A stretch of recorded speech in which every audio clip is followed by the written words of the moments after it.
কোথায় দেখেন কিরকম বাড়াইতেছে। আর দিকে যখন আমি রাজার বাণী শুনলেন বরেন্দ্র সে ঘাট থেকে অন্তর হয়ে গেলেন। আর যখন এই দাঁত উঠলেন আর সাথে সাথে বরেন্দ্র সে তখন আমি দর্শন দিলেন। মহারাজ, এই যে আপনি বলেছেন আপনার ছেলের দাঁত উঠলে পুত পবিত্র হবে, আর এখন তো সম্পূর্ণ দাঁত উঠেছে, এবার তো আপনি পুত্রকে বলি দিতে পারেন।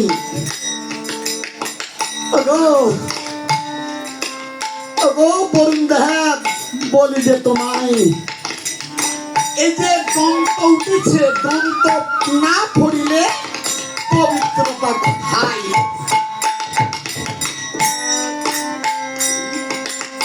এই যে দন্ত না উঠিলে তো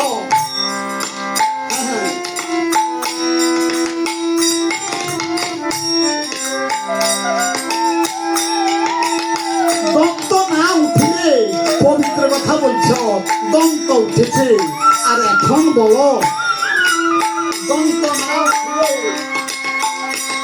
হ্যাঁ দন্ত না উঠলে আবার পবিত্র কোথায়?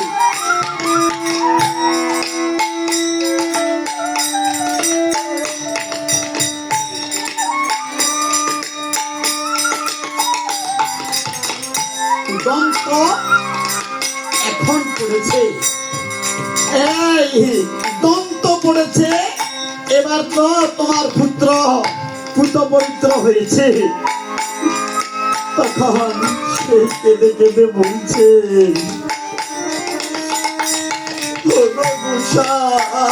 বলি তো তাই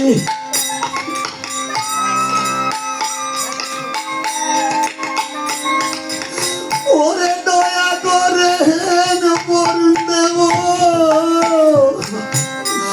ওরে এই সাধনা পুত্র বিনে এই বদের মাঝে আমার অন্য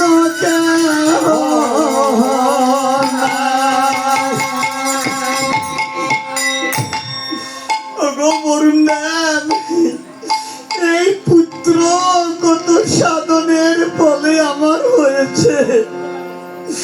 এই পুত্র যদি আমি সত্যি বলি দান করি, তাহলে আমার এই বঞ্চিত আর কেউ থাকবে না। আমি যখন মারা যাব, আমি যখন মারা যাব, মৃত্যু হলে এই যে কান্দে করে কে আমাকে শ্মশানে নিয়ে যাবে?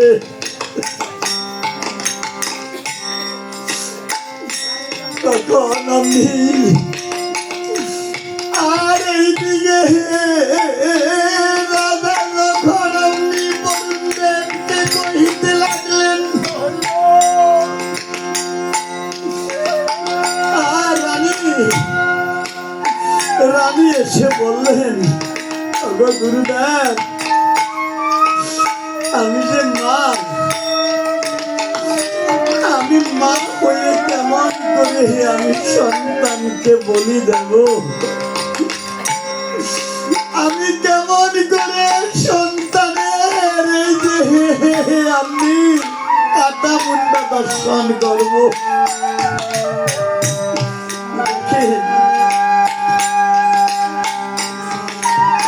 এই কাটা মুন্ড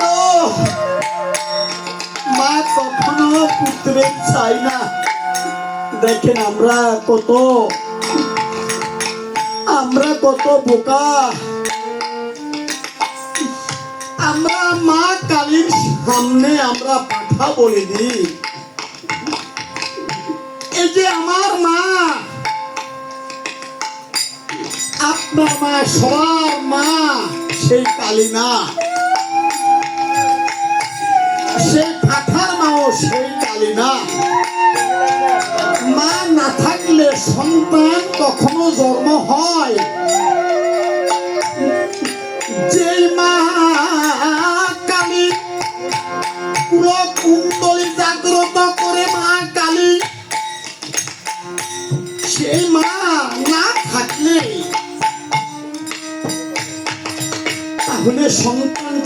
করে উৎপত্তি হয়।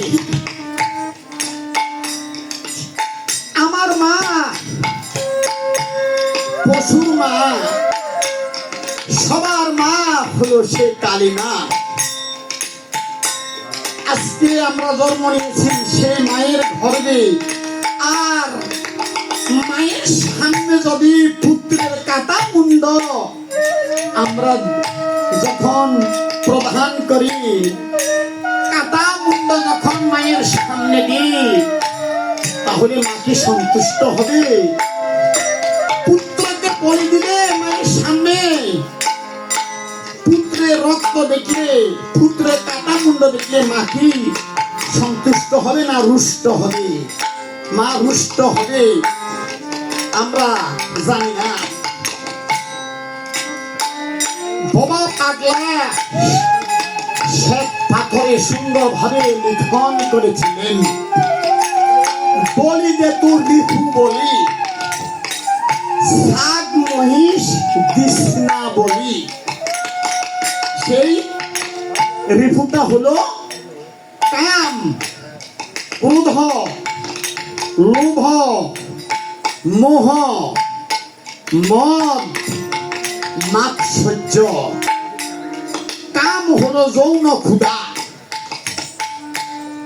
ক্রোধ হলো রাগ করা, লোভ হলো পরের ধন দেখে, পরের নারী দেখে লোভ করা, মোহ হলো অজ্ঞতা, যার শাস্ত্র জ্ঞান নাই সে হলো মোহ।